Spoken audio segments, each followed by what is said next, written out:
Hello' guys, আজি আমাৰ কলেজত সোনকালে ক্লাছ শেষ হোৱাৰ বাবে আমি গোটেইকেইজনী ওলালোঁ কলেজৰ একেবাৰে ওচৰত থকা NH52 ধাবালৈ। সকলোৰে কিমান যে ফূৰ্তি, আৰু এনেকৈ আমি গৈ পালোঁ। গোটেইকেইজনীয়ে ভাড়া দিয়াত ব্যস্ত। মই আকৌ ইফালে কেমেৰাটো হাতত তুলি ল'লোঁ। ইফালে এই প'জ দিছে দেই, যিটোহে ৰ'দ দিছে। ইফালে আকৌ কেইজনীমানে চুৰ্ণিখনকে মূৰত লৈছে আকৌ। তথাপিও আমি খোৱা বাদ নিদিওঁ দেই, খোৱা মেইন। যিমান গেলা গৰমত হ'লেও খোৱা মেইন। তাই আকৌ মাতি আছে সোনকালে আহ। এইফালে আমি গৈয়েই মেনু চোৱাত ব্যস্ত।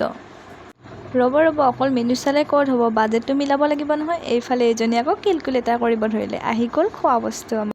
এগালমান বস্তু অৰ্ডাৰ কৰিলোঁ, কিন্তু আমি ফিনিছ কৰিব নোৱাৰিলোঁ। এইবাৰ আকৌ আমি আন এখন ধাবালৈ আহিছোঁ, খাৰখোৱা ধাবা।